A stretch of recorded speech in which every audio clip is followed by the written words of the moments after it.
Jusqu'à 1h sur Europe 1. Sophie Peters.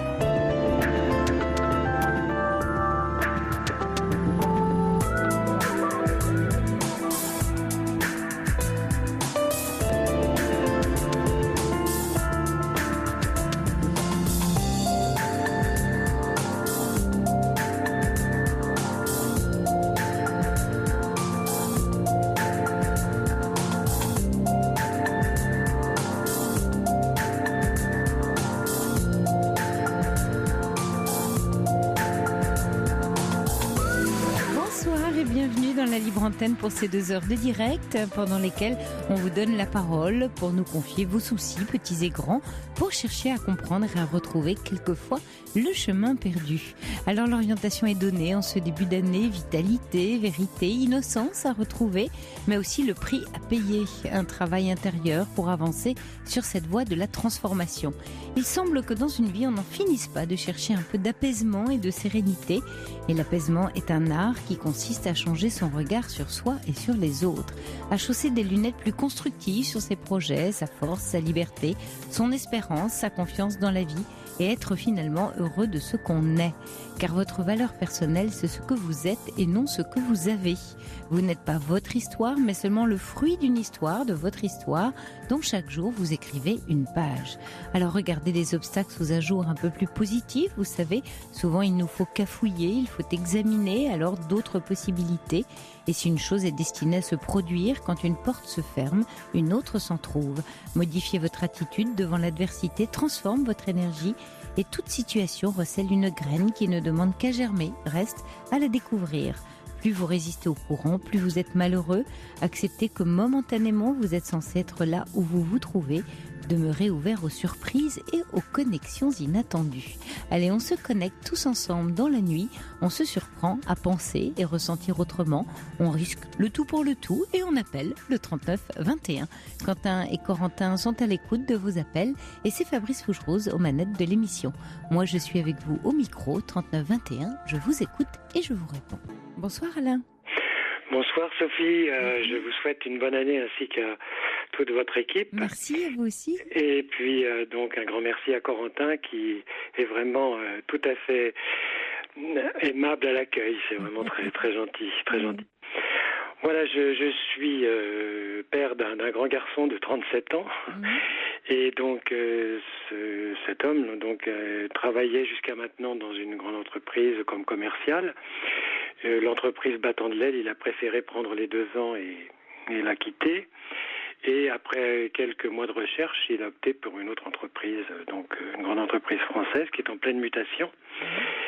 Et il est rentré avec beaucoup d'allant dans cette entreprise où il n'a eu que 2 jours de formation. Et donc il est encore dans sa période d'essai, puisqu'il a une période d'essai de 3 mois. D'accord.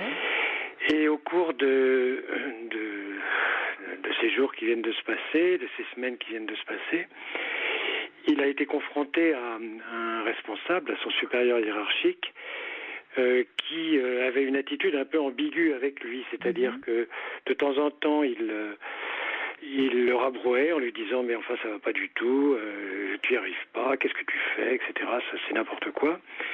Et puis d'autres jours, il était particulièrement aimable en lui disant « écoute, c'est bien, ça a été parfait, etc. » Et c'était sans arrêt du chaud et du froid comme ça, donc ça l'a pas mal déstabilisé, mon fils, et il a dit plusieurs fois qu'il allait au travail après avec la boule au ventre. Quoi. Donc, ouais. Alors il travaille beaucoup chez lui parce qu'il a une nomenclature et un nombre de produits hallucinants à apprendre, et bon, ça peut pas se faire du jour au lendemain. Je lui ai expliqué qu'il fallait être patient, etc. Mais ça a été un petit peu plus dur la semaine dernière puisque devant ses autres collègues, le responsable l'a humilié en public devant tout le monde en lui disant que bon, c'était nul, qu'il faisait rien, que bon, voilà. Donc il se pose beaucoup de questions pour savoir s'il doit démissionner ou enfin partir, ou alors serrer les dents, mais avec la boule au ventre, aller au travail la boule au ventre, c'est pas très très bon.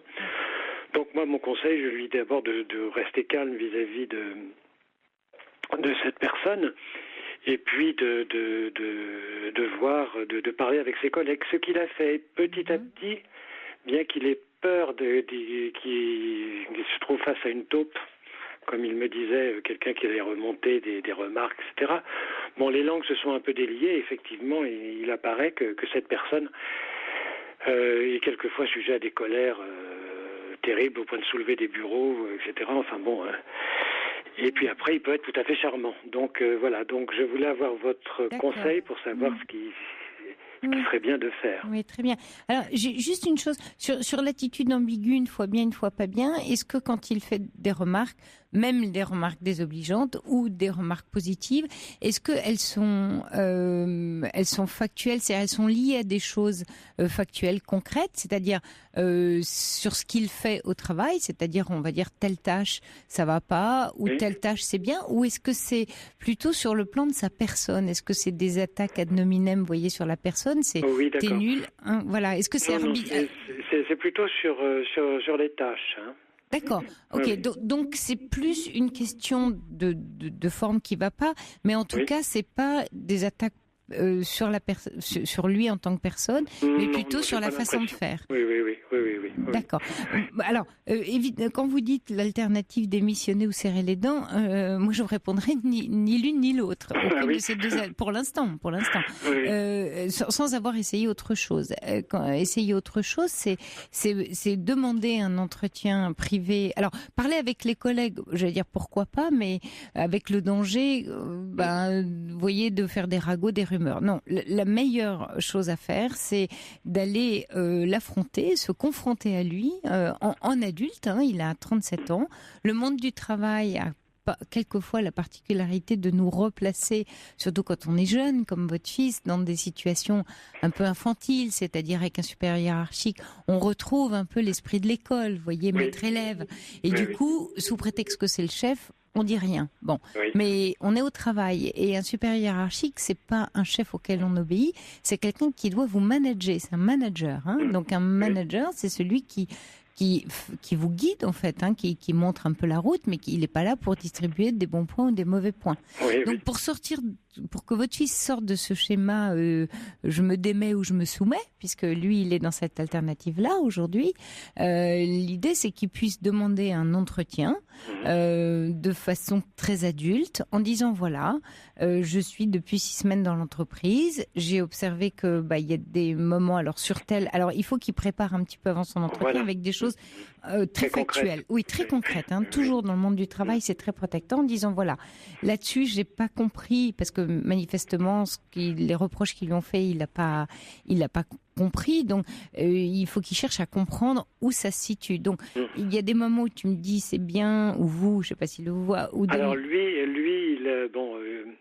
mon fils le vous voyait, mais lui voulait une connivence, il voulait un tutoiement, mais si bien qu'après mon fils savait plus comment se positionner, parce qu'il pouvait être quelquefois très très liant comme ça en tutoiement, et puis après une remarque très cinglante qui cassait complètement il n'a pas l'air d'avoir une personnalité très facile, mais vous voyez sur l'aspect des humiliations en public, votre fils doit pas laisser passer ça, et là il faut vraiment que vous l'aidiez à le relier à sa valeur, à son estime de lui-même, en lui disant que ça c'est pas admissible et supportable. Donc à partir du moment où ce sont des choses qui arrivent, il demande un entretien privé et il dit voilà, que tu aies des choses à me dire qui vont pas concernant mon travail, je peux l'admettre, je suis là pour progresser, j'ai des marges de progression, tout ça très bien, mais la façon dont ça s'est passé ne me va pas. Et il est tout à fait en droit de le dire. Et il faut qu'il ait cette discussion-là, parce qu'il va en tout cas se positionner en tant que respect, c'est-à-dire que tant qu'il fera pas ça, son supérieur hiérarchique risque de continuer malheureusement à l'humilier, alors que là, s'il fait la démarche en fait d'aller s'y confronter pour demander, pas des comptes, mais chercher à comprendre, hein, et à dire voilà, moi j'ai besoin de progresser, et le faire de façon constructive en se protégeant. C'est-à-dire, vous devez expliquer à votre fils qu'il ne s'agit pas de sa valeur intrinsèque d'individu. Il reste ce qu'il est avec toute sa valeur. Maintenant, le travail, c'est dans ce qu'on fait et dans la façon qu'on a de faire les choses et de dire à son supérieur, écoute, s'il y a des façons de faire qui ne te vont pas, je peux complètement l'entendre. Je suis un grand garçon, autrement dit. Mais toi, il y a aussi des façons de faire avec moi qui ne me vont pas, notamment les humiliations publiques. Pour moi, c'est pas recevable. Et ça, qu'il puisse le préparer et qu'il travaille sur sa peur. Parce que là, il est en train, vous voyez, la boule au ventre, c'est la peur. Il est en train d'avoir peur de lui. Et s'il a peur, il va se mettre en position de petit garçon. Et l'autre, il le sent. Et il va en profiter. Donc, ça risque pas de s'arranger. Après, il peut bien sûr décider de quitter l'entreprise. Il est encore en période d'essai. Il n'a pas de préavis à donner. C'est pour ça que je vous conseille qu'il tente cette confrontation-là et qu'il voit comment il le sent. Parce que justement, c'est pas agréable de quitter un job en période d'essai. Mais s'il n'a pas eu trop de mal à trouver, peut-être qu'il est dans une branche... Mais surtout que ça l'intéresse. Ça l'intéresse, d'accord. En soi, il y a énormément de choses à apprendre en très peu de temps et on ne peut pas être efficace ou efficient immédiatement. Ça l'intéresse, mais il est bloqué. Alors, une autre chose, il paraît aussi d'après les quelques contacts qu'il a eu avec ses deux autres collègues que le supérieur du supérieur serait dans une même attitude. C'est-à-dire que ce serait une sorte de cascade dominante pour arriver à faire des choses qui doivent pas être très faciles à mettre en place dans l'entreprise. Et donc, il faut arriver à ce que tout le monde se bouge. Mais bon. D'accord, ça voudrait dire que le N+1 de votre fils a à subir le stress de son N+1 à lui, donc du N+2, et que du coup, parce que ça arrive ça, vous voyez, sur un management intermédiaire, où si, on va dire, le grand patron est un peu tyrannique ou obsessionnel et fait passer, du coup, ça descend en cascade sur les équipes de terrain. Et du coup, c'est les équipes de terrain qui prennent. Donc, il est possible qu'il y ait effectivement ce phénomène de cascade. Mais là encore, vraiment, je vous invite à dire à votre fils, c'est vraiment à l'aider, qu'il ne soit pas, parce que tout phénomène de crainte fait qu'à ce moment-là, il se soumet et qu'il devient un peu en position de petit garçon. Ça, c'est très important. Et il n'a plus la capacité, du coup, de se faire respecter. Parce que ça veut dire que si, qui ne dit mot consent pour le coup. Oui. Alors, j'en ai parlé longuement, mais il m'a dit, mais même si je demande, parce que je lui avais conseillé aussi un entretien, comme vous l'avez dit, mais il m'a dit, je suis sûr qu'il va me dire, mais t'as rien compris, mais c'était comme ça, pourquoi tu te formalises, enfin, il va essayer de noyer le poisson. Il va se mettre dans la fuite ou dans le Oui. Alors à ce moment-là, c'est pas, vous voyez, c'est pour ça que je dis de préparer l'entretien avec des arguments très concrets. S'il botte en touche en disant, oh mais là, tu te formalises, etc. Là, il essaye de mettre le sujet sur une affaire personnelle, c'est-à-dire c'est ton caractère ou ta personnalité qui fait que tu es sous-entendu, tu es susceptible. Et ça, c'est pas recevable. Donc lui dire non. Alors là, il faut continuer à argumenter en disant, il s'agit pas de me formaliser, il s'agit de choses très concrètes. C'est pour ça que à chaque fois qu'on a affaire à ce genre de situation au travail, il faut la préparer parce qu'il faut des éléments, donc à telle date ou telle réunion, tel entretien. Voilà, il s'est passé ça, tu m'as dit ça, et montrer qu'on y va dans un mode constructif, c'est-à-dire en marge de progression. C'est-à-dire, je ne me formalise pas, tu es mon supérieur hiérarchique, et je suis très récent dans l'entreprise, j'ai besoin d'en comprendre la culture. Donc je viens te voir, et là il le piège s'il fait ça. Il est plus malin que son chef, vous voyez ce que je veux dire. Mais alors aussi, l'autre argument qu'avance mon fils, c'est de me dire, mais finalement, d'autres personnes ont subi ou subissent encore cette même chose, personne ne fait la démarche pour que ça s'arrête. Pourquoi moi, qui viens d'arriver, je vais me retrouver là à payer les pots cassés, quoi? Est-ce que je vais pas... Alors moi je lui dis, c'est une situation que moi personnellement, je suis pas dans sa peau, mais je ne tolérerais pas et je préférerais avoir une explication franche plutôt que de fuir tout le temps comme ça. Quoi. Ça me paraît pas bon pour lui. Vous avez complètement raison et c'est pas une raison de dire oui les autres le font pas alors moi qui suis restée en entreprise. Les autres c'est la servitude volontaire, un discours sur la servitude volontaire de la Boétie, vous pouvez le relire, il y a tout dedans. C'est-à-dire que ils sont devenus serviles par peur souvent de perdre son travail, on a peur de perdre son poste donc on se soumet, on obéit, et on accepte quelquefois l'inacceptable. Et ça en tant qu'être humain on se fait beaucoup de tort. Parce que le problème, s'il continue comme ça, oui, il va supporter un temps, mais il va détruire l'estime de lui-même. Et ça n'a pas de prix. L'estime de lui-même, c'est-à-dire et sa confiance en lui, c'est-à-dire sa capacité. Donc il va finir par se dire qu'il est nul, qu'il est pas bon, et ça va j'allais dire le pénaliser pour un poste suivant, parce que s'il perd du terrain sur l'estime de lui-même, le prochain recrutement, il sera blessé. Alors que s'il va à la confrontation, même si ça lui crée un peu de tension, il en sortira plus grand. Et puis il verra que, alors c'est là où je vous dis d'être un peu malin, je parle un peu de piège, mais s'il fait l'imbécile, j'appelle ça faire l'imbécile, dire tu te formalises, etc. Alors là, avec toute sa candeur du haut de ses 37 ans, il peut dire mais non, moi je suis nouveau dans l'entreprise, j'ai besoin d'en comprendre la culture, c'est-à-dire un discours très lisse, vous voyez, très managérial, c'est imparable. Oui, tout à fait, oui, je suis d'accord. Alors, et s'il a affaire à un supérieur hiérarchique un peu pervers, c'est-à-dire pervers dans le sens, à chaque fois que votre fils essaye de construire quelque chose, l'autre le met en échec, c'est ça la perversion. Oui. À ce moment-là, il saura à quoi s'en tenir et peut-être que c'est pas une entreprise pour lui. D'accord. Mais qu'il n'attende pas trop, parce que ce genre de choses au travail, déjà vous me dites il a la boule au ventre, vous savez c'est du poison dans les veines, hein, c'est à bas bruit, hein. Oui. Donc petit à petit ça fait des dégâts. D'accord. Oui, d'accord. On se dit qu'on tient, et puis à un moment donné, en fait on tient pas parce que on n'est pas plus fort qu'un système, hein. Exactement. Oui. Ouais. Oui, il y a un DRH qui envoie un message en disant il doit faire un point sur sa fiche de poste, les attentes et les moyens, c'est important en période d'essai. Oui. Il doit demander ce qui lui manque pour progresser. Oui, c'est un très bon conseil. Oui, c'est-à-dire, effectivement, qu'est-ce qu'on attend de lui, quels moyens il a à sa disposition. Il est en période d'essai, donc il est, en plus, en période d'essai, il est complètement légitime à venir faire un point. Oui, tout à fait. Beaucoup plus que l'équipe qui est en poste depuis longtemps et qui s'est tue. Quand votre fils vous dit oui mais moi je suis moins légitime parce que je suis récent, au contraire, il vient d'arriver, il a tout le démarrage pour lui de dire moi j'ai besoin de me retrouver dans l'axe et donc je comprends aux réflexions que tu m'as faites que manifestement ça colle pas, donc il faut qu'on fasse un point. D'accord. Très bien. Et de savoir effectivement, comme dit un autre auditeur, ce que je disais déjà, est-ce que les critiques sont justifiées et expliquées sur les manques ? Est-ce qu'elles sont justifiées ou c'est des critiques ? Juste parce qu'il n'y a pas eu de rendez-vous qui ont été concrétisés.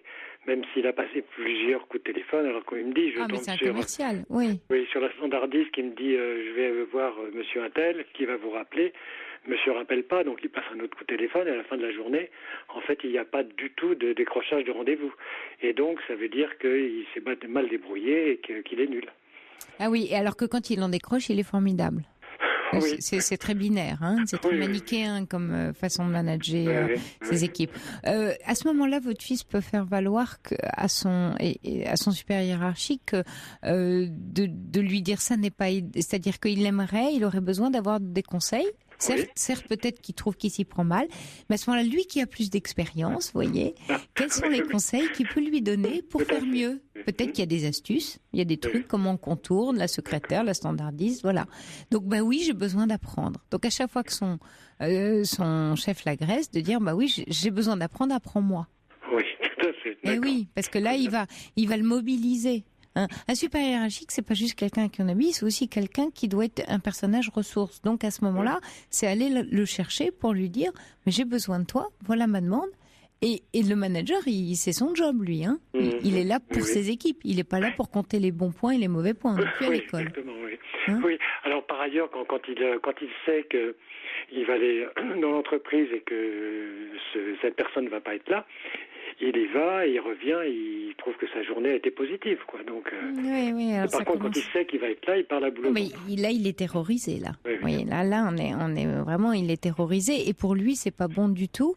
Donc, aidez-le à se mettre dans cette posture d'adulte, là, dont on parle, parce que là, il joue au petit garçon terrorisé face à un maître d'école un peu qui tape sur les doigts avec la règle, hein. D'accord, très bien. Bon courage, à lui. Merci Alain d'avoir appelé. Au revoir. Au revoir. Bonsoir Evelyne. Oui, bonsoir Sophie. Je vous remercie de m'avoir pris à la radio. Bienvenue. Oui, vous êtes émue, Evelyne. Oui, c'est dur. Oui. Voilà, je viens de perdre mon cet été. Oui. Il est décédé d'un cancer et ça a été subitement.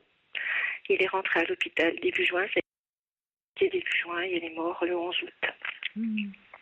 Voilà, rapide. donc ça a été rapide. On n'a pas eu le temps de se préparer. Oui, je comprends. Oui, voilà. Donc c'est dur pour ma maman et puis mes 2 sœurs. Et pour toute la famille aussi, hein, parce que on est nombreux. Voilà. Donc on a beaucoup de peine. On n'arrive pas à surmonter. Oui, vous n'arrivez pas à surmonter. On a du mal. Oui. Oui. Et il avait quel âge, votre papa, Evelyne? Eh bien, il allait avoir 75 ans. 75 ans, oui. Oui, il n'a pas eu le temps de les faire, quoi. Le 10 novembre. Oui. Et vous avez le sentiment, quand vous dites on n'arrive pas à surmonter, vous avez... Alors, bien sûr, il vous manque et il va continuer à vous manquer, mais vous avez le sentiment de quelque chose qui n'a pas pu être vécu ou quelque chose qui vous manque à vous? Ou à chacun, peut-être? Non. Non, je pense pas. On n'a rien raté, je pense pas. Mais ça n'empêche pas que le manque est là. Et malgré qu'on a tout fait, hein, on a été près de lui. Ma maman a été près de lui tout le temps. On s'est relayé à son chevet. On a tout fait. Mais ça n'empêche pas que, voilà, il est parti. On était autour de lui quand il est parti. Oui. Ça s'est très bien passé. Donc c'est un beau moment, ça, fort et beau et intense. Oui. Oui. C'est dur. Je dis un beau moment parce qu'il part dans la lumière et que vous êtes très important et importante autour de lui pour l'accompagner dans son chemin et qu'il a plus besoin de vos sourires, de votre amour que de vos pleurs. Hein, les pleurs, avec des pleurs, on retient les êtres chers. On les aide pas. Je croyais que de pleurer, ça soulageait, ça libérait. Ça vous soulage, vous. Oui. Et effectivement, dans tout deuil, on traverse, comme on dit poétiquement, une vallée de larmes, hein, parce qu'on est dans le manque terrestre de la présence de l'autre. Mais l'être aimé reste en forte présence. On continue à faire vivre ceux qu'on aime et qui sont partis dans notre cœur, dans nos souvenirs, dans nos échanges. Et ils ont besoin aussi qu'on se remémore les moments heureux, les moments merveilleux. Ah bah oui, on a envie de pas l'oublier, on pense tout le temps à lui, on parle tout le temps de lui. Mais j'espère avec un peu de joie et pas que des pleurs. Ah oui, non, on essaye de pas pleurer. Alors je pense qu'on pleure chaque été. On n'essaye pas de pleurer ensemble parce que on n'a pas envie. Ah, pourquoi pas? On a envie d'être gai. Oui. On le fait de temps en temps, mais on veut pas le faire tout le temps. Non. Parce que... Oui, mais je pense que quand on se retrouve seul, pour ma part, et je pense que mes sœurs, c'est pareil, ma maman aussi, il doit y avoir des pleurs. Hein. Oui. Oui, non. Donc vous voyez souvent vos sœurs et votre maman, vous êtes proches? Oui. Ouais. On est proches, oui. Proches. Mais on était très liés, donc ça fait un vide énorme. Vous êtes que des sœurs, en fait, c'est ça? Oui, je suis l'aînée, j'ai 2 sœurs. D'accord. Oui, donc en fait, c'est l'homme de la famille. Vous avez perdu votre gouvernail, un peu. Exactement. Oui, c'est ça qui est difficile. Le gouvernail, c'est ma maman, mais mon papa aussi. Il parlait moins, mais il était très... Mais c'était la présence et la statue du commandeur, on va dire. C'est la figure de l'homme. Hein. Ah oui, c'était l'homme fort. On pouvait se reposer sur... Ah, voilà. Donc ça. Vous êtes mariée, Evelyne? Vous avez un compagnon? Oui. D'accord. Oui, j'ai 5 ans. Donc il y a des hommes dans la famille avec toutes ces femmes, d'accord. Oui. Voilà. Mais un père, c'est d'accord. Mais un père, c'est votre premier grand amour, hein, comme à toute fille. Hein. Puis je suis l'aînée, donc voilà. Je pense que c'est normal. Mais c'est important que les autres hommes de la famille, c'est-à-dire vos compagnons là, des 3 filles, aient leur place à ce moment-là, hein, qu'ils puissent aussi avoir leur place. Oui. Mais ils ont leur place. Ils ont leur place parce que ils l'ont. Mais voilà. Oui, c'est comme vous dites là où on a le plus de mal, c'est d'accepter qu'il soit parti, d'accepter qu'il soit pas immortel, ce papa formidable et cette présence, cette figure. Oui. Parce que c'est vrai que même voilà, vous avez plus de 50 ans, mais on est toujours un enfant quand on perd son parent. J'ai l'impression que j'ai pas grandi. Ah oui, voilà. C'est normal, oui, bien sûr. Ça me bien donne sûr. cette impression-là. Oui, parce que vous perdez votre parent et donc c'est l'enfant qui pense que ses parents, un parent c'est immortel, ils seront là toute notre vie et puis le jour où on les perd, du coup on prend la place. Enfin, la place dans le sens. Mais on est les prochains. On est les prochains, voilà, c'est ça. Mais oui, c'est un peu vrai. Donc, est-ce que inconsciemment, on n'est pas envie. Donc, c'est-à-dire que la mort d'un proche nous confronte aussi à notre propre mort et à notre propre peur inconsciente de la mort. Peut-être, oui. Donc, c'est un moment très difficile aussi à passer. Oui. Et puis, quand c'est comme ça, quelqu'un qui est proche, on continue à le voir partout, à l'entendre partout. Donc c'est troublant, on ne peut pas y croire, parce qu'il est là, mais il n'est pas là. Se dire on ne le verra plus jamais. Donc tout ça, c'est difficile à accepter. Oui. Et puis, comme je vous... Oui, alors c'est votre maman, là, elle est... En fait, j'ai l'impression que vous portez beaucoup la douleur de votre maman, hein, vous qui êtes l'aînée. Je pense que c'est elle qui porte notre douleur. Ah oui? Non. Oui, elle essaye d'être forte, mais je pense qu'elle n'est pas si forte que ça et elle veut pas le faire voir, mais je pense qu'elle est très très très malheureuse. Et on se fait du souci pour elle. D'abord, elle a eu un accident à la suite du décès. 2 mois après, elle est tombée dans la rue et elle s'est fait 2 fractures au cervical et le poignet.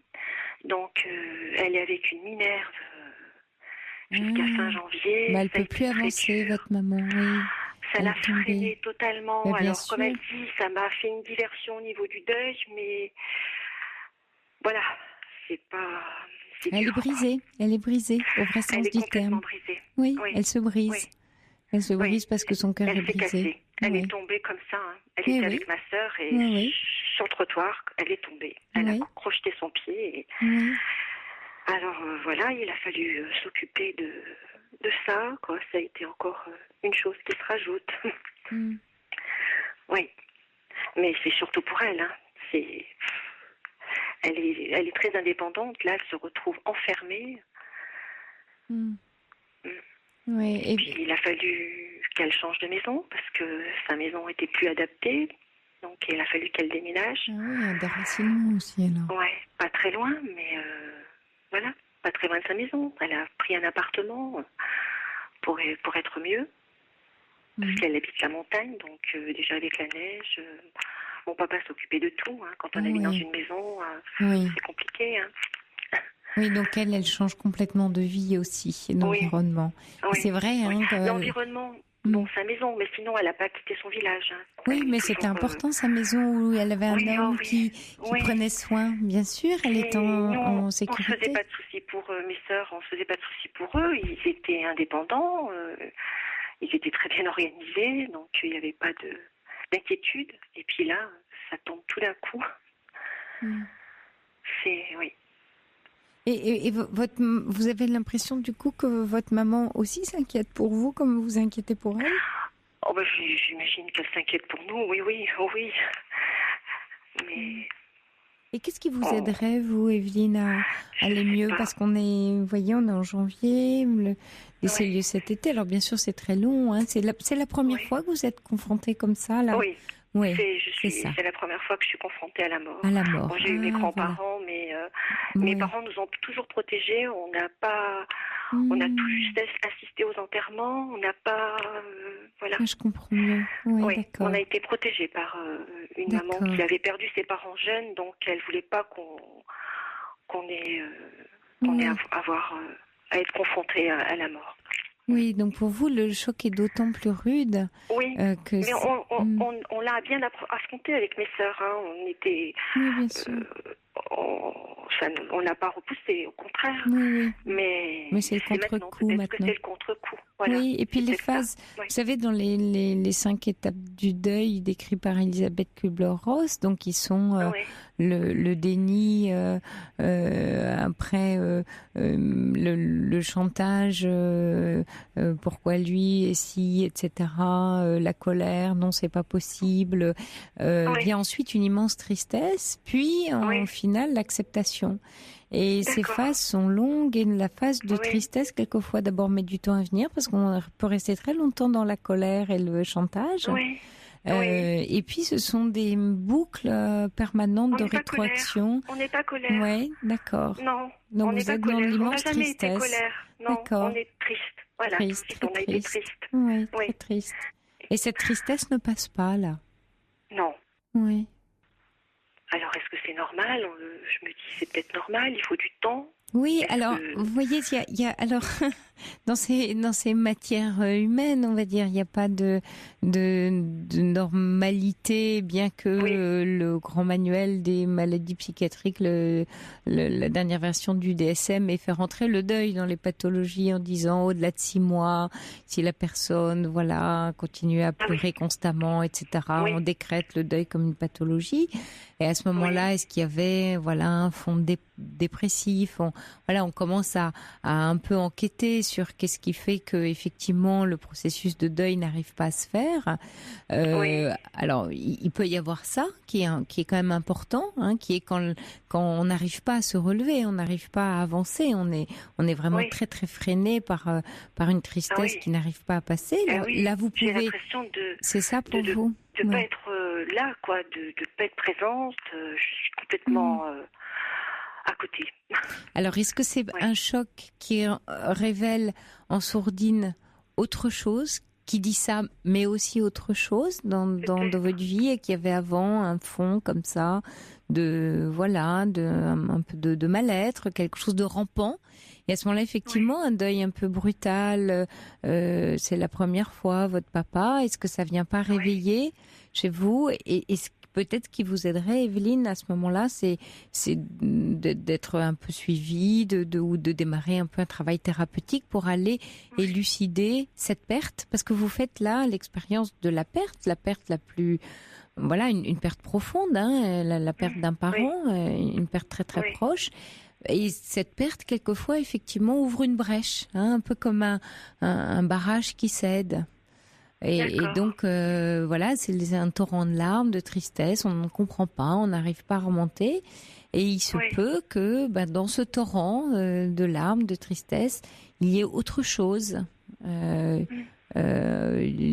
mais inconsciente. Oui, ça, d'accord. Là, ça vous parle quand je vous dis ça plus, oui. Vous voyez son ton. Oui. Pourtant, je suis d'un caractère optimiste, mais bon, je parle pas beaucoup de mes problèmes, donc est-ce que à force j'ai cumulé et puis, peut-être, oui. Ah oui, vous êtes peut-être un peu isolée en vous-même, parce que quand vous dites j'ai un caractère optimiste, je parle pas beaucoup de mes problèmes, comme si vous vouliez embêter personne, mais c'est lourd de tout porter tout seul. On a l'impression qu'on parle déjà toujours trop de soi, alors. Oui, c'est à la fois tout à votre honneur quand j'entends votre humilité, mais parler trop de soi, qu'est-ce que c'est que de parler trop de soi? Si c'est parler trop de soi pour saturer ou encombrer la relation, vous avez raison, là c'est du narcissisme, c'est trop de soi, mais parler de soi quand on rencontre une difficulté, c'est donner à l'autre la possibilité de vous aider, et vous lui faites aussi un cadeau. Oui, peut-être. On n'aime pas inquiéter les personnes qu'on aime, donc on ne dit pas trop les choses. Oui, mais les personnes que vous aimez, elles vous aiment aussi, et elles sont aussi là pour vous. Elles me le disent tout le temps. Ah tiens, Oui. Mais, c'est quoi ce mot? Oui. Mais j'aime pas me dévoiler. Oui, je comprends Evelyne, mais vous voyez, qu'est-ce que ça dit de vous? J'aime pas me dévoiler, comme s'il y avait des choses à cacher, alors, quand on n'aime pas se dévoiler. Il y aurait des choses à cacher? Non. Non, pas de... C'est une forme de pudeur? Oui, voilà. Mais de pudeur qui consiste à dire je vais pas embêter, moi ça vaut pas, c'est des petits problèmes, ça regarde pas les autres, c'est quoi? C'est un peu tout ça? Oui, c'est ça. Mais vos proches, par exemple, votre mari, vos amis très chers, éventuellement vos sœurs, les gens, vous voyez, vraiment des intimes, des gens importants dans nos vies, ils sont heureux aussi de la même façon que vous êtes là pour eux. Ils aiment être là pour vous. Oui, Et vous ne leur donnez pas ça. Pas tout le temps. Oui. Très peu. Et ça vous ferait du bien. Et ce serait un cadeau que vous pourriez leur faire. Oui. De dire, là, j'ai... Ah, vous savez. Ah, c'est bien. Oui, je sais. Mes sœurs me le disent. Hein. Ah oui. Ma mère aussi, oui. Ah, oui. Bien sûr. Et alors, qu'est-ce qui... Donc, on vous le dit. Et qu'est-ce que vous vous dites à ce moment-là, quand on vous le dit? Je sais pas. Moi, j'ai pas le droit d'aller mal parce que je suis l'aînée. Moi, il faut que j'aille bien. J'arrive pas à jouer, à avoir le rôle de l'aînée d'abord. D'accord. Oui. Oui. Non. Oui. Je me sens que je suis l'aînée, mais je me considère pas comme l'aînée. D'accord, c'est pas ça alors. D'accord. Non. D'accord. Non. Et c'est ce que j'ai pas le droit d'aller mal, ou est-ce que on entend je veux pas encombrer. Alors quand on veut pas encombrer, on veut pas prendre une place, alors que manifestement vos sœurs, votre maman, votre famille est d'accord pour vous la donner cette place, mais vous voulez pas la prendre. Oui. Ouais. Tout à fait. D'accord. C'est pas que je veux pas la prendre, mais c'est difficile, j'y arrive pas. J'y arrive pas à quoi? Si vous continuez votre phrase. J'y arrive pas à prendre la place. À prendre la place, oui. Ouais. De peur de quoi? De trop en dire ou... Hein? Oui, mais je me dis... je suis pas la seule à être malheureuse. Enfin, malheureuse, c'est un grand mot, hein, d'avoir des problèmes, quoi. Des soucis. Oui, souvent. Des soucis de la vie, hein. C'est pas des choses très graves, hein, mais qui se cumulent, quoi. Tout au long de la vie, on en cumule un peu. Bien sûr. Voilà. Mais vous imaginez si alors on garde ça tout le temps, c'est un peu la cocotte minute, quoi, un jour. Alors soit on somatise, hein, soit après on a des troubles somatiques, le corps il parle, ou alors on s'enferme un peu et finalement, du coup, ce que vous partagez avec vos proches, par exemple, si je vous prends un moment de joie, un moment de grande intensité de joie, il n'est pas total, il n'est pas complet, parce que vous avez gardé un petit peu... vous avez gardé votre tristesse, vos petites douleurs à l'intérieur. Donc, quand vous êtes dans la joie, elle n'est pas pleine. Elle peut pas être pleine. Puisqu'il y a ça il y a tous ces petits cailloux dans vos chaussures, là, qui font quand même un peu mal. Oui, pourtant, je suis quand même tellement contente d'être avec ma famille que... Oui, bien sûr. On oublie. Ah, je m'oublie. Oui, mais quand on s'oublie, on ressent plus. Oui. Et vous oubliez. En fait, moi, ce que j'entends, c'est vous oubliez. Et c'est pas du tout une proposition narcissique que je vous fais, ni égotiste, ni prendre la place, ni prendre trop de place. C'est prendre sa place, c'est-à-dire celle dont les autres aussi ont besoin de vous voir, c'est-à-dire que vous comptez. Et ils ont aussi besoin de vous dans votre authenticité, votre vérité, parce que votre vulnérabilité, comme vous dites, vos petits soucis. Mais pourquoi ce sont des cadeaux pour les autres? C'est que en vous autorisant votre fragilité, une part de votre fragilité qu'on a tous, vous autorisez celle des autres. Oui. Hein, et ça fait du bien. Et ça fait du bien. Bien sûr. Hein, comme cette émission qui fait du bien, que vous appelez. Ah oui, je l'écoute depuis 10 ans, plus de 10 ans. Voilà. Alors j'ai pioché un peu à droite à gauche dans ce que j'ai entendu. Ça m'a fait du bien. Mais vous restez très seule. Et voyez, ce soir, vous appelez, et je vous en remercie, et c'est courageux, et vous osez appeler une antenne de radio, parler à des inconnus, vous dites j'aime pas me dévoiler, et vous prenez, si on mettait un curseur, vous mettez le curseur presque à l'opposé, c'est-à-dire à l'immense dévoilement. Bien sûr, on vous connaît pas. J'ai même peur qu'on me reconnaisse. Ah oui, vous voyez. Mais bon. Je sais que ma maman, elle écoute la radio parce qu'elle dort pas. D'accord. J'espère qu'elle dort. Mais peut-être qu'elle serait heureuse de vous prendre dans ses bras. Un gros bisou. Oui. Je sais, oui. Mais oui, Evelyne, peut-être que vous avez choisi la radio pour être entendue, parce que comme si votre voix ne porte pas, vous n'osez pas. Et là, vous osez ce soir. Et prenez-le vraiment comme une autorisation d'abord, bien sûr que je vous donne, mais que vous vous donnez à vous-même.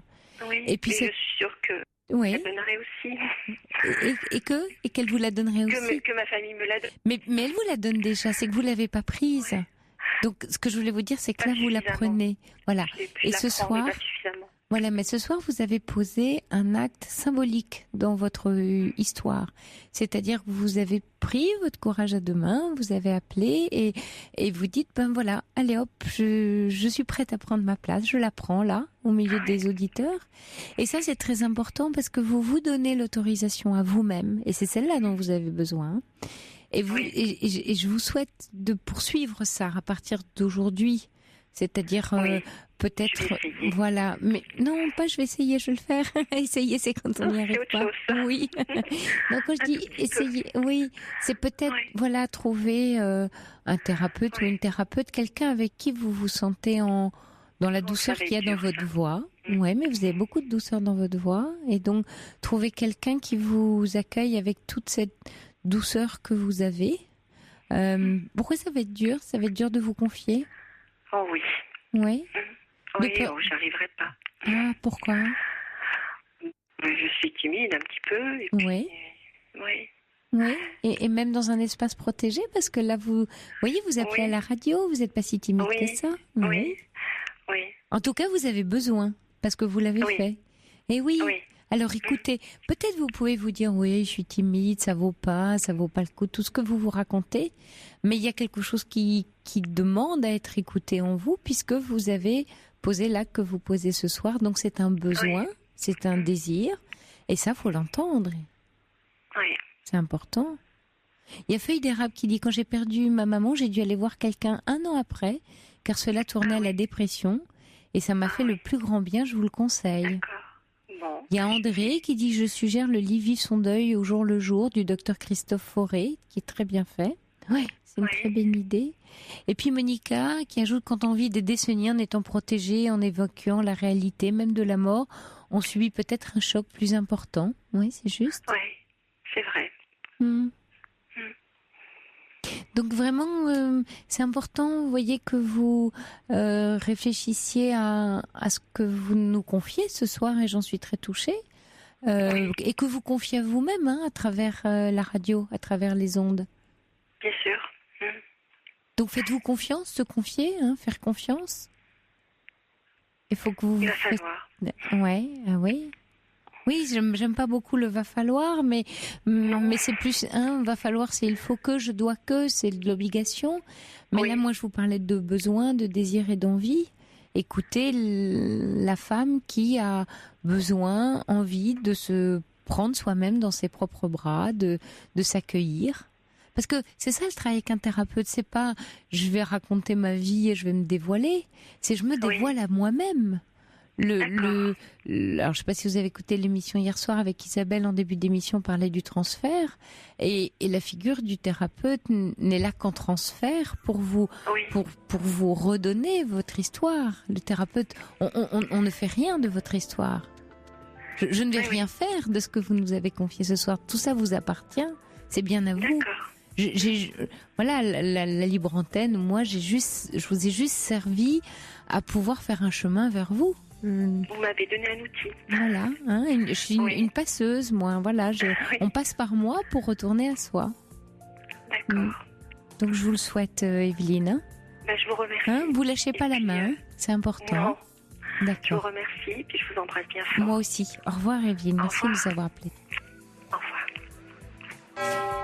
Il est minuit.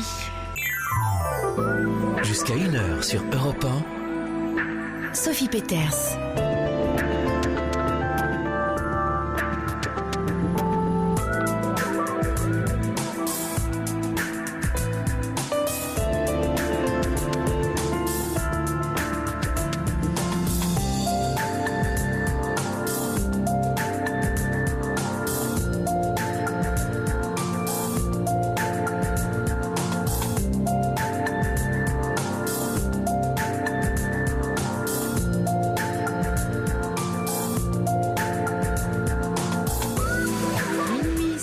Vous écoutez Europe 1 et c'est la libre antenne qui se poursuit avec vous et en direct jusqu'à 1h du matin, une libre antenne dans laquelle on vous donne la parole pour nous confier vos soucis, petits et grands, pour chercher à comprendre et à retrouver quelquefois le chemin perdu. Et puis également à accepter momentanément d'être là où vous vous trouvez, tout en demeurant ouvert aux surprises et aux connexions inattendues. Allez, on se connecte tous ensemble dans la nuit. On se surprend à penser, ressentir autrement.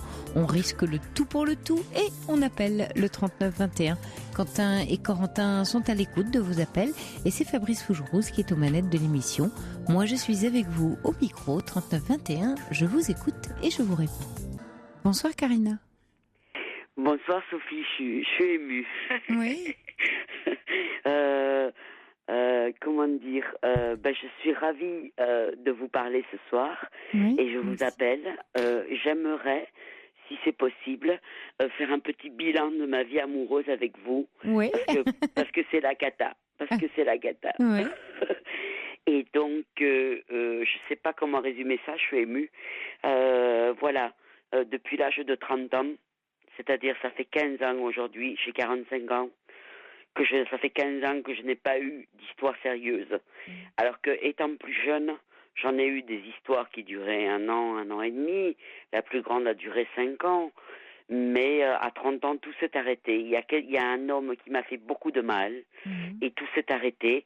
Et au départ, c'était un célibat choisi parce que cette histoire m'avait fait très mal. Et par la suite, c'est devenu une habitude. Et j'ai un côté un peu indépendant, c'est vrai, mais je me suis habituée à vivre seule sans homme, malgré que j'ai eu quand même des toutes petites histoires et des petites aventures dans ces 15 ans, mais rien de constructif. Et aujourd'hui, à mon âge, je déplore de ne pas avoir d'enfant. Je sais que c'est pas forcément une obligation, mais j'aimerais en avoir un, quoi. Voilà, je suis un peu triste. Et qu'est-ce que, comme vous dites, au début c'était un célibat choisi, après c'est devenu une habitude. La peur s'est un peu enracinée, et puis on s'habitue à se suffire à soi-même quasiment. Voilà, aussi. C'est ça. Malgré que j'ai un petit côté indépendant, je veux dire, ma personnalité première, c'est d'être avec quelqu'un, quoi. Mais c'est à nous tous d'ailleurs, oui. Oui, tous, bien sûr. Et ce que je voulais dire, c'est que moi, j'ai eu des copains jusqu'à l'âge de 30 ans, tout se passait très bien.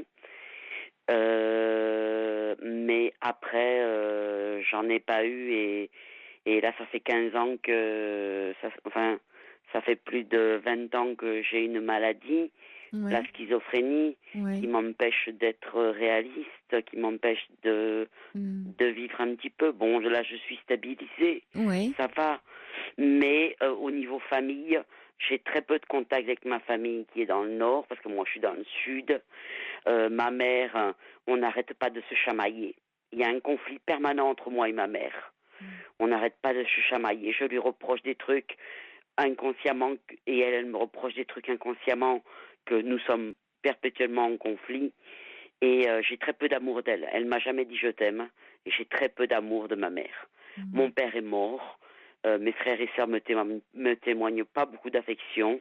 J'ai des amies, mais elles sont un peu hypocrites. Elles m'appellent quand elles en ont besoin.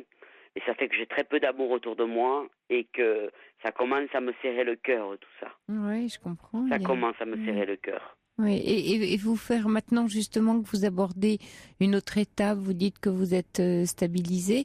Est-ce que c'est pas le moment maintenant dans votre vie de créer des liens un peu neufs, un peu nouveaux, donc d'autres amitiés? J'aimerais bien, mais je sais pas comment faire. Dans des activités, là aujourd'hui vous vivez seul, c'est ça? Je vis seule depuis 15 ans, oui. Ouais. Et vous avez un travail ou vous avez plus de travail? Comment ça se passe? Je n'ai pas de travail actuellement, c'est-à-dire en ce moment, mais bientôt je vais démarrer comme qui dirait un travail. Oui, voilà, c'est ça, comme qui dirait un travail. C'est un stage, mais c'est un bilan de compétences, mais ça va être un travail quand même. Il va falloir travailler dedans. Faire le point, savoir où vous en êtes. Faire le point, savoir où j'en suis, quoi choisir, approfondir mon ancien métier, enfin je ne sais pas. Ce sera la surprise totale. C'était quoi votre ancien métier? J'étais agent administratif. Oui. D'accord. Et éventuellement, oui, vous voulez faire le point pour savoir si vous repartez vers ça ou autre chose. Voilà, c'est ça, Sophie. Et sinon, vous avez, je sais pas, des activités dans des associations, enfin des occasions de rencontre? Oui. À ma visée de quartier, je fais du yoga. Oui. Et là, vous avez des amis dans ces non, pas du lieux-là? tout, parce que depuis le début de la rentrée, j'y suis pas allée beaucoup, parce que des fois, il faudrait que je me donne des coups de pied dans les fesses pour y aller. Des fois, j'ai trop la flemme.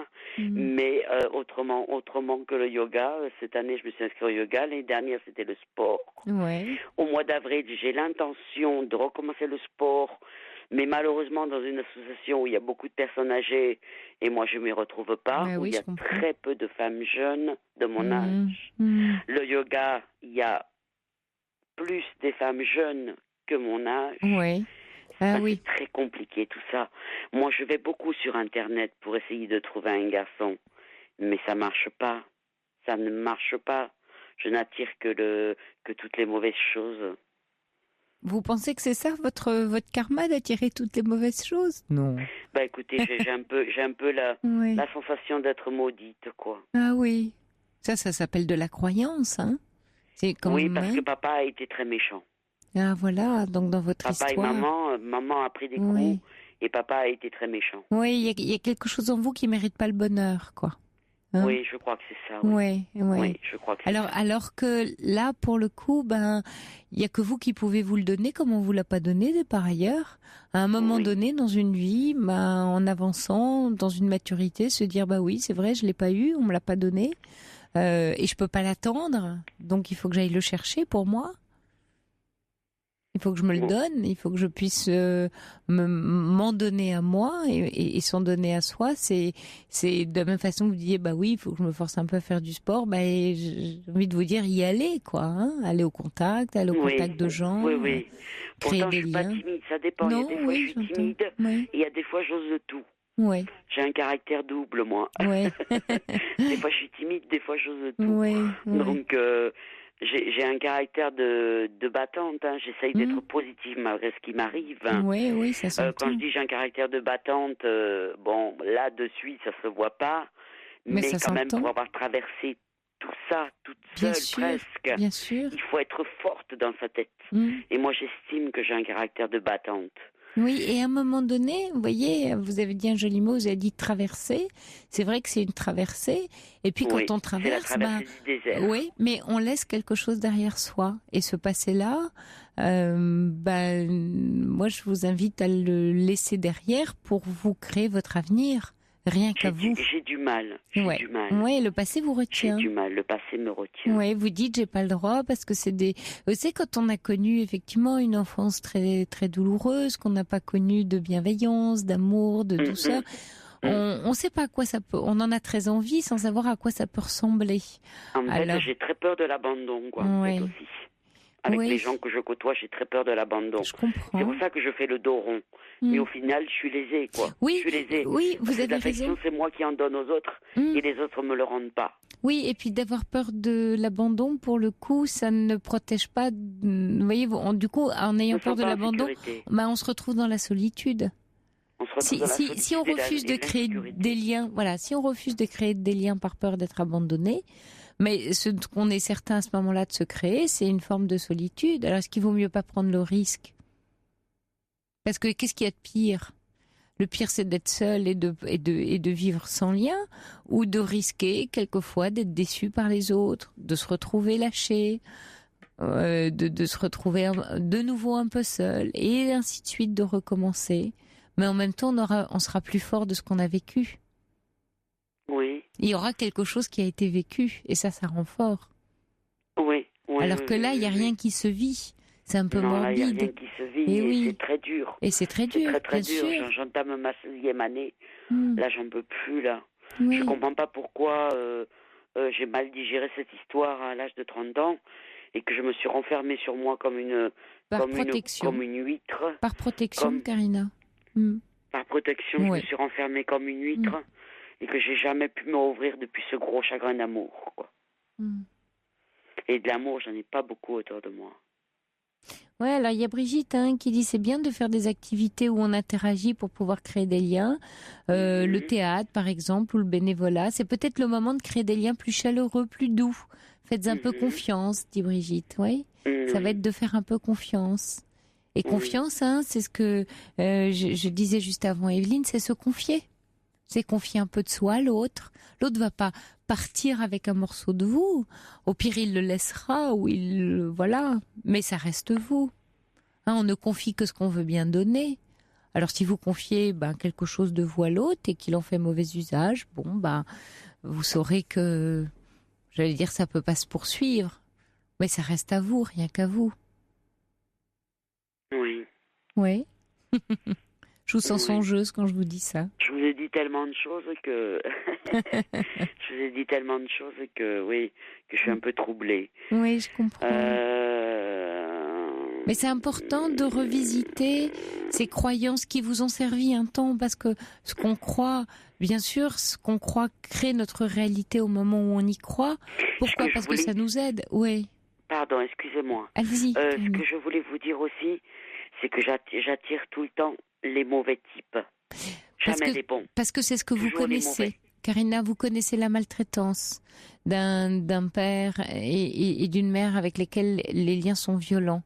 Donc on a tendance à attirer ou aller vers ce qu'on connaît déjà inconsciemment. Parce qu'on pense que là on sait faire, on est en terre inconnue. Et donc, il va falloir que vous alliez vers plus d'inconnus pour vous, c'est-à-dire vous n'attirez pas, vous attirez autant que vous allez vers. La rencontre se fait à cet endroit-là parce que cette rencontre-là, elle est de l'ordre de votre histoire qui se répète inlassablement. Et c'est donc, comme le dit Brigitte, une invitation à créer des liens plus doux. Ça va être quelque chose qui, dès le départ, ne ressemble en rien à ce que vous avez déjà connu. Et là, vous pourrez vous dire, tiens, ça c'est vraiment, vraiment nouveau. Ça devient intéressant pour moi. Mais dès que ça ressemble un peu, vous pouvez être un peu plus méfiante. Mais ce que je comprends pas, c'est pourquoi je suis en total désamour avec la vie. Je me demande qu'est-ce que j'ai fait au bon Dieu pour me sentir aussi seule, insécurisée et en manque d'affection. Vous n'avez rien fait, on vous a fait petite. Qui est-ce qui me donne de l'affection ? Oui. Mon chat. Ah oui. Tiens, oui, je comprends. Je compatis. Mais oui. Un chat, un chien, oui. Un chat, un chien. Oui, oui, parce que vous vous occupez de lui. Par contre, elle m'adore. Ah oui. Elle m'a jamais quittée. En 10 ans, elle m'a jamais quittée. Oui. Oui, bien sûr, c'est très tendre les liens qu'on a avec ces animaux. Parce qu'on sent une fidélité, on sent que, comme vous dites, il m'a jamais quitté, elle m'a jamais quitté, donc il y a pas de trahison possible. C'est pour ça qu'on est si attaché à des animaux. Mais en même temps, dans ce lien-là, qui est un lien très doux, c'est même pour ce que je suis au moins. Oui, mais je suis persuadée qu'il y a plein d'autres êtres humains qui sont pas loin d'être des animaux et qui sont prêts et capables de vous aimer tel que vous êtes. Et en tout cas, de vous restituer la personne que vous êtes, celle qui a droit au bonheur, celle qui a envie d'y avoir droit. Mais quand vous dites qu'est-ce que j'ai fait, pourquoi, rien, c'est votre chemin de vie, parce que dans votre enfance, vous n'avez pas eu l'étayage qu'ont pu avoir d'autres, ça vous a pas aidé, donc il y a ce chemin parsemé d'embûches, douloureux, avec une maladie, avec toutes ces épreuves, mais qui peuvent vous amener à devenir forte de ça, parce qu'une fois que vous avez connu ce désert, cette traversée, vous savez de quoi vous avez besoin réellement. Oui, Brigitte ajoute, vous n'êtes pas maudite, vous répétez des schémas bien enracinés. Ce serait bien d'avoir... j'en ai des schémas de pensée erronés, ça j'en ai plein, oui. Alors peut-être, parce que Brigitte dit, ce serait bien d'avoir l'aide d'un thérapeute pour sortir de ces croyances si négatives vous concernant. 45 ans, c'est jeune, c'est le moment de changer, mais j'imagine que vous êtes accompagnée, Karina, sur le plan je suis accompagnée, mais ma psychologue ne joue plus le rôle de thérapeute avec moi. Elle ne le joue plus. Parce que... Je sais pas, elle a changé subitement. Ce que vous sentez. J'ai senti qu'elle avait changé et qu'elle me répétait des banalités et qu'elle me manipulait un peu pour pas que je pleure. Vous avancez plus. J'ai pleuré. J'ai pleuré beaucoup dans son cabinet. Et j'aurais besoin d'un thérapeute, mais lequel ? Vous pourriez vous mettre en quête de quelqu'un d'autre pour vous ? Non, pas de quelqu'un d'autre, parce que je veux rester avec elle jusqu'à la fin. D'accord. Parce qu'elle prend bientôt sa retraite. Ouais. Mais si il y a un thérapeute spécialisé dans le malaise que je vis dans ma vie, c'est un psychothérapeute MDR, un psychothérapeute analyste, un psychothérapeute. Il faudrait que je sache qui est-ce qu'il faudrait que j'aille voir pour dénouer un peu tous les nœuds de ma vie qui font que j'ai un comportement plutôt, comment dire, bon, j'ai un fond dépressif quand même, pour vous l'avouer, j'ai un fond dépressif. Ouais. Mais pour me dénouer tous les nœuds de ma vie et que je sorte libre, libérée de moi-même et libérée des autres. C'est ça que je veux en fait. Mais oui, je veux être libre parce que pour l'instant, je ne suis qu'enchaînée, je pense. On est nombreux, on est nombreux, Karina. Toute une vie, on est encombré de soi.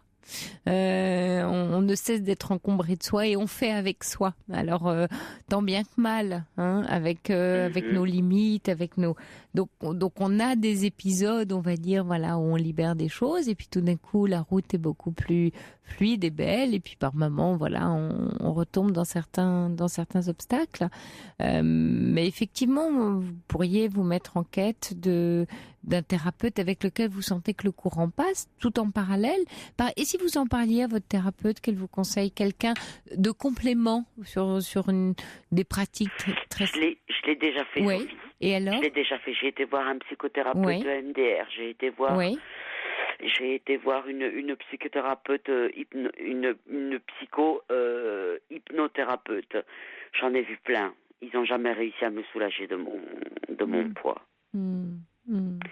Ou alors ils l'ont fait, mais momentanément. J'ai dû arrêter pour manque d'argent. Oui, alors quand vous dites ils n'ont jamais réussi, en fait un thérapeute peut pas tellement soulager du poids, il réussit pas parce que c'est la personne qui réussit, c'est vous qui réussissez, c'est pas le thérapeute. C'est pas, il y a pas de magie là-dedans, il y a pas un thérapeute qui agit c'est le patient qui agit, c'est vous qui agissez pour vous. C'est pour ça quand je vous parle de faire de nouvelles expériences, de nouvelles rencontres, parce que la liberté, Karina, on la trouve dans la responsabilité. Dès qu'on commence à... pour ça, moi, je suis responsable. Oui, mais vous pouvez l'être sur certains points. Vous voyez, maintenant que vous êtes... Sur certains points, je voilà. le suis, oui. Donc maintenant, c'est très important quand vous dites que ça y est, votre traitement, vous êtes stabilisé. C'est dans cette stabilité que vous allez pouvoir augmenter des prises de responsabilité dans certains domaines et peut-être dans le sentiment, dans l'aspect sentimental. Oh oui. Oui. Bon courage à vous, Karina. Continuez. Qu'est-ce que je voulais ajouter je voulais ajouter quelque chose. Oui. Je sais plus. Non, je sais plus. En tout cas, s'il y a des gens qui veulent me parler, vous pouvez leur laisser mon numéro. Il n'y a pas de souci. D'accord, avec plaisir. Merci Karina de nous avoir appelé. Beaucoup, belle route à vous. Bonne je vous soirée. embrasse. Vous aussi. Au revoir. Je vous embrasse. Au revoir. Bonsoir Anne. Oui, bonsoir Sophie. Bienvenue. Merci de me prendre à l'antenne. Oui, je vous en prie. Alors, j'ai un malaise. J'ai eu une réminiscence, un souvenir. Oui. L'autre jour, en parlant à mon fils, et je me suis revue quand il était bébé, le prendre. Alors, je ne sais pas si je l'ai secoué comme on parle d'un bébé secoué. Et après, si vous voulez, dans le temps adolescent, il a eu une cassure avec le lycée. Donc, il a arrêté le lycée. Il a vécu chez moi. Il dormait le jour et il se levait la nuit. Voilà. Et donc, je lui avais conseillé d'aller au centre Abadie à Bordeaux pour les adolescents et jeunes adultes. Et bon, il restait 3 jours, il a voulu repartir, donc il n'était pas bien. Maintenant, il a 35 ans. Il n'est pas bien non plus. Il était en couple et ça se passait. Bon, il avait trouvé un équilibre et puis ce couple s'est cassé. Et bon, il recommence à tenir des propos, si vous voulez, qui m'inquiètent. Oui. Voilà. Et il voit un thérapeute, il veut pas en voir? Non. Pourquoi? Il va pas, il dit que ça sert à rien, que bon... Ah oui. Oui, que ça sert à rien et que donc... Il se sent pas en danger, lui. Je Je lui ai pas parlé de danger. Moi, je pense qu'il est en danger. Oui. Oui, parce qu'il est suicidaire, oui, je pense. Oui. Et quand vous dites qu'il est suicidaire, il parle de suicide? Non, jamais. Ah. Mais il parle d'actes violents. Par exemple. Il m'a dit qu'adolescent, il voulait en finir. Oui. Donc, il a déjà eu des tendances comme ça. Et d'actes violents, bon, par exemple, il dit qu'il est en colère après les hommes politiques et ce qu'ils font de nous. Mmh. Et donc, il parle d'aller en tuer un. Mmh. Et aujourd'hui, il a quel âge? 35 ans. Mmh. Il faut que vous l'aidiez, Anne. Eh bien, je ne sais pas comment. Oui, à lui dire qu'il est en danger, à ce qu'il comprenne, parce que là, il est dans le déni. Oui. À ne pas...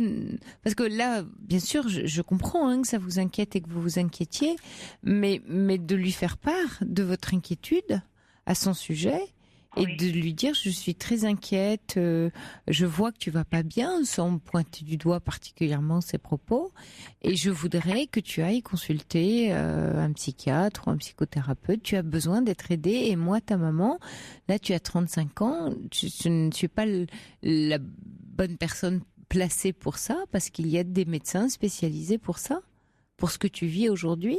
Et vous pouvez pointer du doigt le fait qu'il n'est pas heureux dans sa vie, qu'il a des soucis. Est-ce qu'il a un travail? Il est inséré socialement? Oui. Et ça se passe comment de ce côté-là? Bien, il est dans une bonne équipe. C'est un travail alimentaire. D'accord. Voilà. Il est vendeur. Voilà. Il est vendeur. Mais il est dans une bonne équipe et il se sent bien. Il se sent bien. Et donc, il est séparé de sa compagne, mais ils ont des enfants ensemble? Non, il est papa? Non. Non, mais enfin, ça faisait 8 ans, quoi. Hein. Mmh. Oui, donc c'est important pour lui.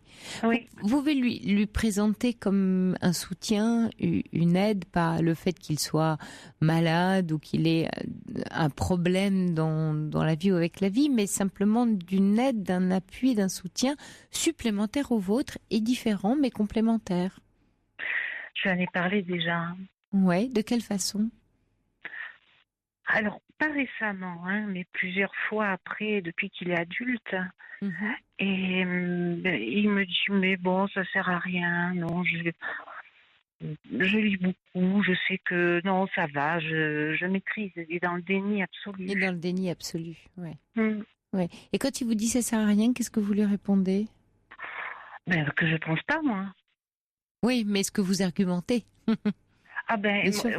Oui, parce que moi, régulièrement dans ma vie, j'ai eu à consulter des psychothérapeutes. Oui. Ça m'a bien épaulée. Quoi. Voilà, oui. Et ça, vous lui avez dit que ça vous est arrivé?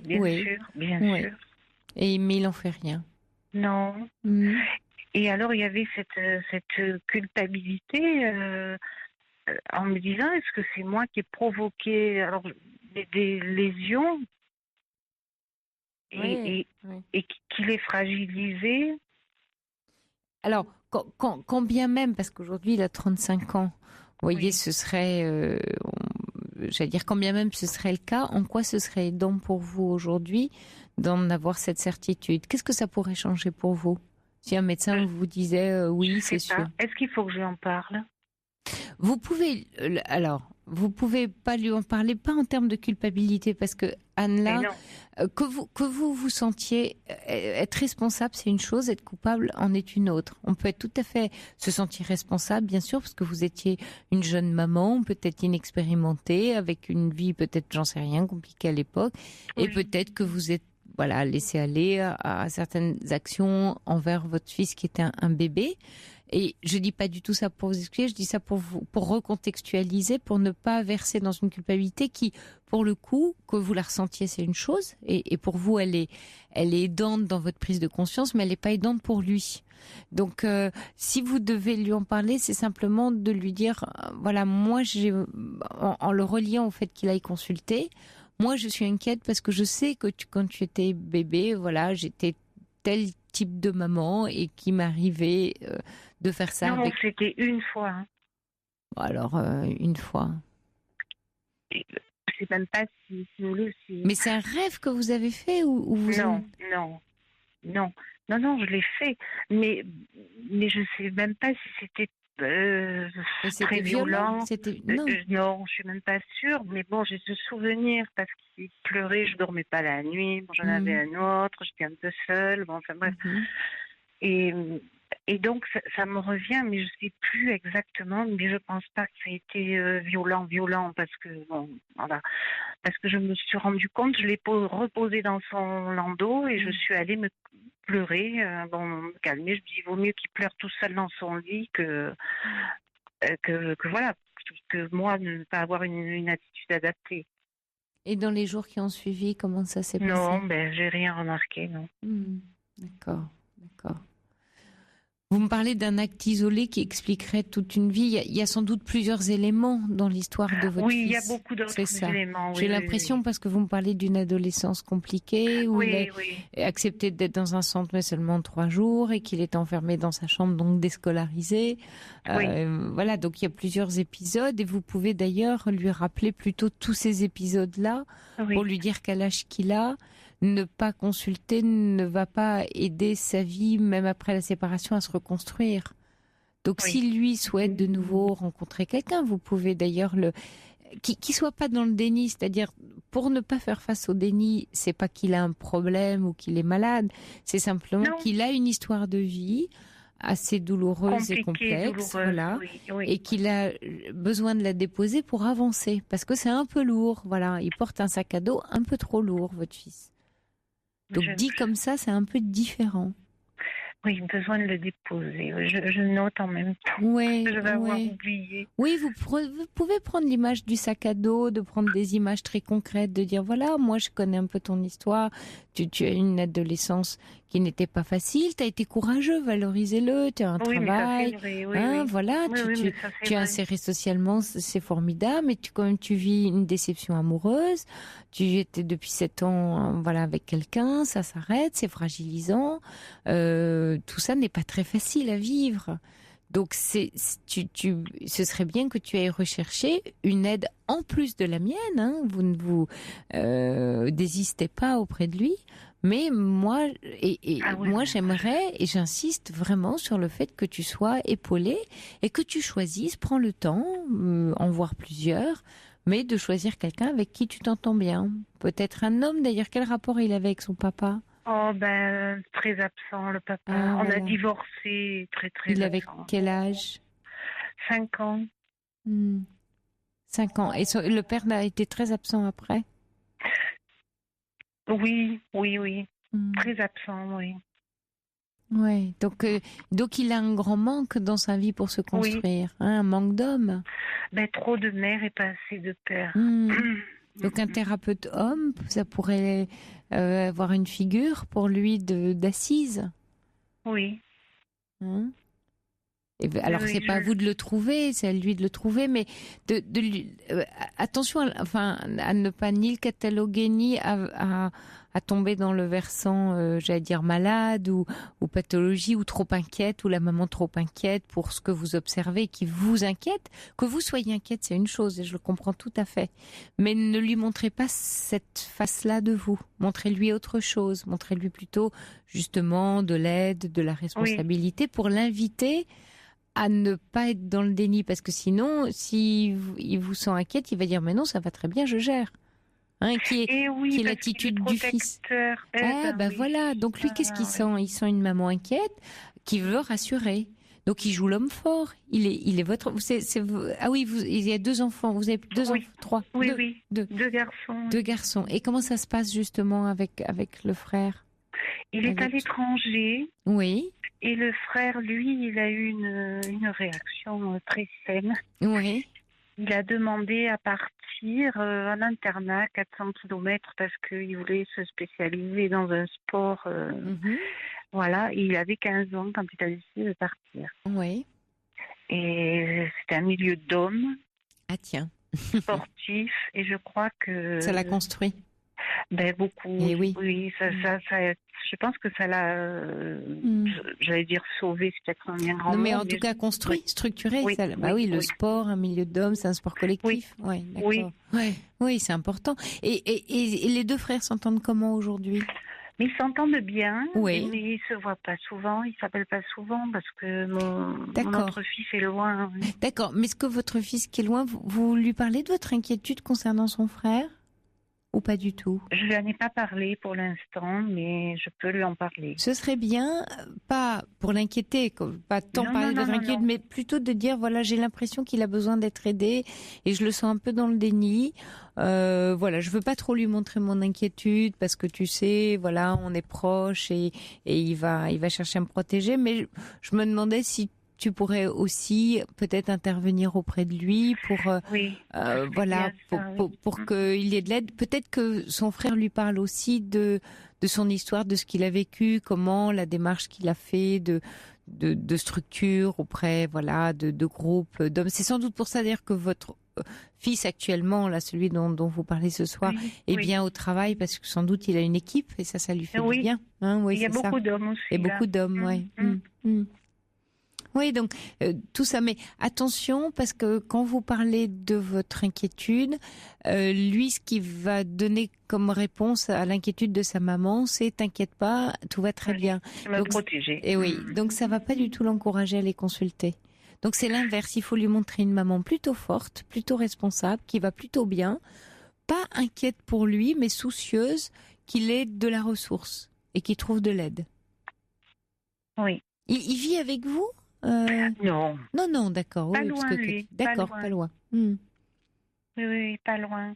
J'écris vos mots pendant que vous me parlez parce que j'ai peur de les perdre après. Oui, il y a Monique qui dit, il y a beaucoup de gens comme votre fils sans jamais avoir été secoués, et tout comme beaucoup de gens avec un passé lourd qui ne sont pas violents pour autant. Donc tout ça, parce que votre sentiment de culpabilité peut vous rendre encore plus inquiète et c'est vrai que souvent on pêche par notre qualité, c'est-à-dire que le souci que vous avez de votre fils fait que vous êtes soucieuse, donc inquiète, et donc il le sent, et ainsi de suite, c'est un peu un cercle vicieux. Donc lâchez un peu ce qui tournait vers vous pour se tourner vers lui. Et lui montrer que vous avez confiance dans ses capacités, que il peut faire face, mais néanmoins, il a besoin d'une ressource, il a besoin d'être épaulé. C'est une épaule, hein. Oui. D'accord. Après, cette culpabilité, je ne l'avais pas consciemment, je l'avais certainement quelque part. L'image m'est revenue la semaine dernière en parlant avec lui, justement. Mais peut-être parce que quand vous parlez avec lui, vous êtes peut-être tellement inquiète que vous vous demandez dans l'histoire que vous avez avec lui, où vous avez péché, entre guillemets. Voilà. Eh oui, mais alors ça, c'est pas aidant en fait pour votre relation. Bien, je comprends votre question, elle est légitime de la part d'une maman. On est toujours ennuyé quand on voit que ses enfants se débrouillent pas tout à fait bien dans la vie. On se dit oh là là, mais qu'est-ce que j'ai fait? Et c'est ce sentiment de responsabilité qui vous donne bien sûr cette culpabilité. Mais lâchez ça, gardez-le pour vous, ou allez peut-être vous-même travailler ça quelque part pour que vous puissiez être plus disponible à ce qu'il vit lui, sans l'encombrer, parce que finalement, voulant l'aider, vous l'encombrez avec ce qui vous agite. Oui. Ces difficultés vous renvoient comme une incapacité de la mère. Lâchez ça. Ouais. C'est vrai.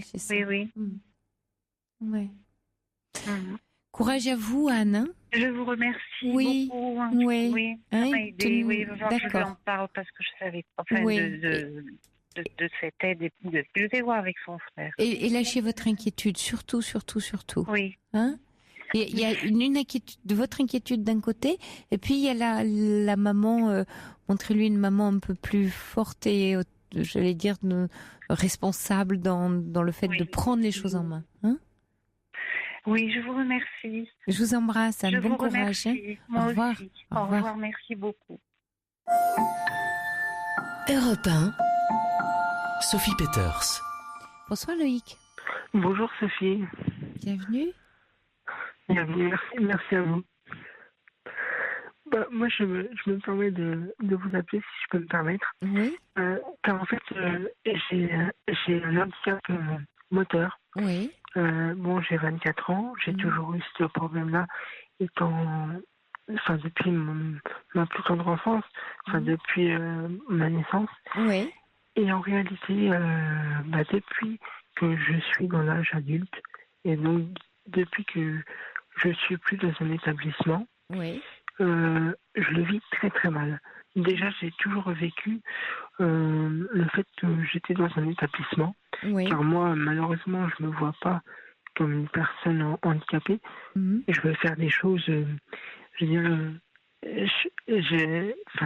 faire des choses normales. Oui, bien sûr. Voilà, voilà. Moi, je veux qu'on me voie comme quelqu'un de normal. Et du coup, c'est vrai que je suis beaucoup repliée sur moi-même. Beaucoup. Enfin, je suis beaucoup de plus en plus dépressif en réalité. Quand j'étais plus jeune, quand j'étais adolescent, tout ça, j'avais pas trop ce problème-là. Mais depuis que je suis passé à l'âge adulte, voilà quoi, c'est compliqué. Oui. Et donc aujourd'hui, quelle est votre vie? Vous vivez seul, donc si vous êtes plus, oui. Qui vous aide? Comment vous êtes entouré? Là, je suis encore chez ma mère. Oui. Mais c'est vrai que dans l'avenir, je compte quand même prendre un appartement. Et vous pourriez être autonome malgré votre handicap, ça? Oui. Écoutez, je me suis renseigné, j'ai le droit quand même à des aidants extérieurs. Donc, pour le moment, c'est ma mère qui est aidant familial pour moi. Mais bon, moi, j'envisage l'avenir, car les parents, ils sont pas toujours là. Bien sûr, donc, bien sûr. Voilà. Oui, c'est courageux. Oui. Je suis assez ouvert pour ça. Donc, voilà.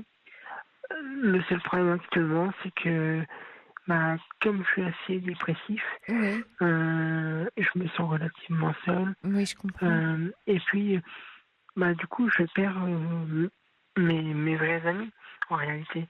Parce que je suis tellement mal, tout ça, que je me prends vite la tête avec mes meilleurs amis. Ouais. Et en fait, je me prends la tête avec des gens qui me veulent du bien, alors que ceux qui me veulent du mal, en fait, voilà, je trie, en fait, malheureusement, je trie les gens, mais très très mal. Et du coup, là, j'ai perdu mon meilleur ami. Et en fait, comment dire, ça fait 1 an et demi qu'on se connaît. Et en fait, avec cette personne-là, j'ai vécu une amitié, mais très très très très forte. Avec, en fait, avec elle, j'avais pas de barrière, quoi. Je vivais comme quelqu'un de normal. Elle faisait pas de différence. Voilà. Et depuis, elle ne souhaite plus me parler parce que j'étais un peu parano ces derniers temps. Et c'est vrai qu'elle habite à Dijon, moi j'habite à Auxerre. Donc, on se voyait pas souvent. Et puis, voilà, c'était une période où j'étais pas très très bien. Elle non plus. Et en réalité, voilà quoi. Depuis, on se parle plus. Et du coup, ça me fait énormément déprimer. Ouais. Et vous avez essayé, maintenant que vous avez toute cette prise de conscience, de renouer le contact, fort de tout ce chemin que j'entends que vous avez fait? C'est qu'en réalité, elle a changé de numéro. Elle a parlé elle parle encore à des membres de ma famille, mais bon, ça fait quelques mois qu'on n'a pas repris de nouvelles. Voilà, donc je sais que les membres de ma famille essayent de reprendre contact avec elle. Voilà, mais bon, je sais par contre qu'elle m'adorait énormément. Moi, je suis DJ, je fais de la musique pour une radio locale. Et elle m'a toujours soutenu, quoi. Donc, j'étais quand même quelqu'un très très important pour elle. Mais les dernières paroles qu'elle m'a dit, on ne pourra jamais te reprocher d'être quelqu'un de mal. Mais voilà, quoi, j'étais trop dépressif et puis voilà, quoi. Et vous pourriez lui écrire? Ou dicter une lettre, enfin. Un mot? Ouais, mais en fait, j'ai vraiment envie de la retrouver, mais j'ai tellement peur qu'à l'époque. Mais alors il faut prendre le risque maintenant que vous avez. En réalité, oui, maintenant que vous avez. Est-ce que quelqu'un vous aide pour votre dépression? Vous êtes suivi là, dans l'état que vous traversez? Actuellement, non, car j'ai beaucoup de problèmes. Enfin, je me sens pas trop bien, généralement, avec les psychologues, tout ça. Ouais, j'arrive pas à m'épanouir, tout ça. Enfin, à parler, tout ça. À parler. Mais là, pourtant, vous êtes à l'aise, vous parlez bien. Ouais. Ouais, mais bon, enfin. Vous me voyez pas. Ouais, puis, non, puis bon, la radio, j'ai l'habitude, donc oui. Oui, c'est voilà, c'est vrai, vous êtes DJ à la radio. Ouais, moi, je fais, c'est passer une radio, une musique, tout ça, donc après. Alors, Loïc, est-ce que vous aimez lire ou est-ce que vous lisez facilement? Remarquez, je crois que ça existe en audio, parce que j'ai envie de vous conseiller un auteur qui peut être une belle rencontre, à moins que vous le connaissiez déjà, peut-être. Est-ce que vous connaissez Alexandre Jolien? Non, je connais pas. Ah, formidable. Alors, notez précieusement son nom. Jolien, ça s'écrit J-O-2-L-I-E-N. D'accord. Et je pense que en lisant ses livres, vous allez retrouver une part de votre histoire et de vous. Lui, il est handicapé de naissance, comme vous, et il a après fait des études de philosophie et il raconte dans ses livres, mais vous regarderez sur YouTube aussi, il donne des conférences, il est passé à la télé où il a fait un livre avec Mathieu Ricard, Christophe André et lui-même. Et je pense que ça peut vous faire un bien fou d'entendre cet homme qui, un de ses premiers livres qu'il a fait connaître, c'est Éloge de la fragilité, Éloge de la faiblesse, pardon, qui a été paru en 99. Et puis après l'Éloge de la faiblesse, il a écrit d'autres ouvrages. Il a écrit Le métier d'homme, La construction de soi, Le philosophe nu, enfin voilà, Petit traité de l'abandon. Et il a énormément, et je parle au passé, présent, il travaille énormément sur lui, sur son handicap, il le partage avec une beauté magnifique et il peut vous aider justement à accueillir beaucoup mieux tout ce que vous vous dites sur vous-même, notamment quand je vous entends parler avec votre amie où vous vous en voulez, mais vous avez peur qu'elle vous retrouve pas. Vous verrez que dans ses livres, il se met à nu, dans Le philosophe nu, il se met vraiment à nu, il raconte justement qu'est-ce qui est difficile pour lui dans son rapport aux autres, du fait de son handicap, du fait du regard des autres, il raconte comment ça se passe dans les transports, comment ça se passe.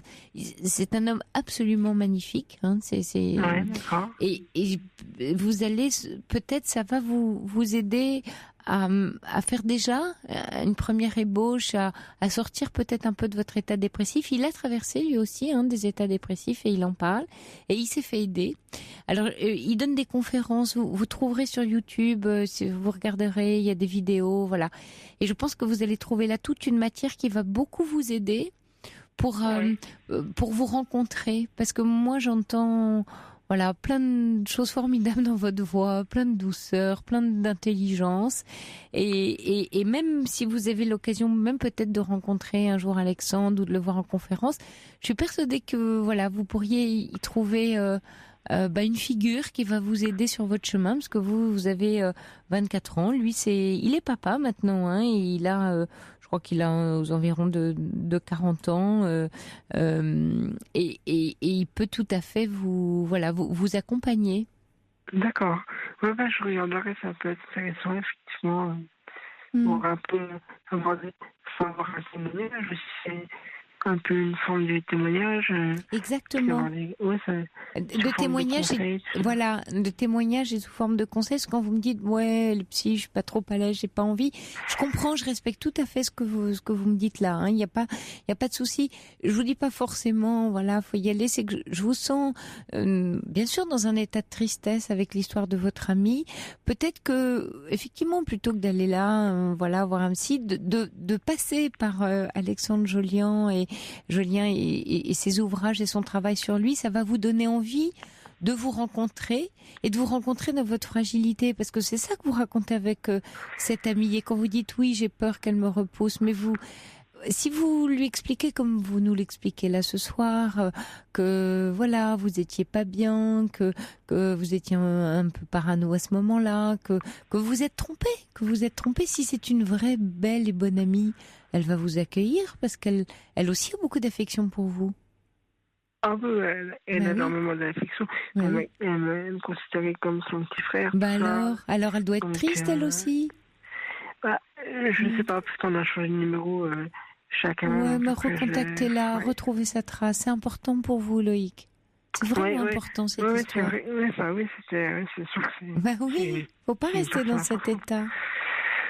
Surtout que maintenant que vous comprenez un peu votre responsabilité, ou en tout cas ce qui a pu se passer pour vous, en tout cas de votre côté.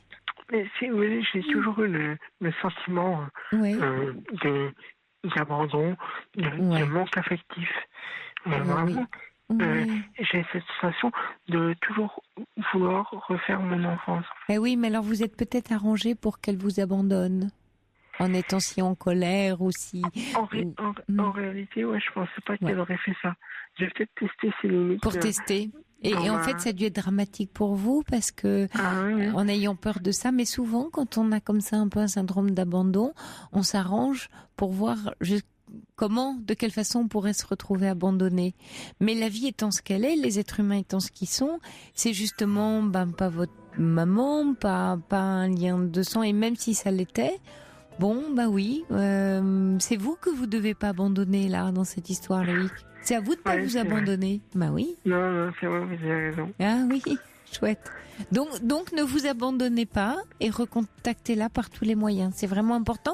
Et puis vous me tiendrez au courant de votre rencontre, même au cours d'ouvrage avec Alexandre Jolian. D'accord ? D'accord, ok. C'est super. Je vous merci Loïc, merci de nous avoir appelés. Courage à vous. Je vous embrasse fort. Bonne nuit. Bonne nuit. Et c'est l'heure de se quitter. Je vous souhaite une belle et douce nuit. Il est 1h. Vous écoutez Europe 1. Je vous laisse en compagnie d'Europe 1 Music Club. Jean-Philippe Ballas et Émilie Mazoyer. Je vous souhaite une très belle semaine. Et on se retrouve avec toute l'équipe de la Libre Antenne du week-end vendredi prochain à 23h.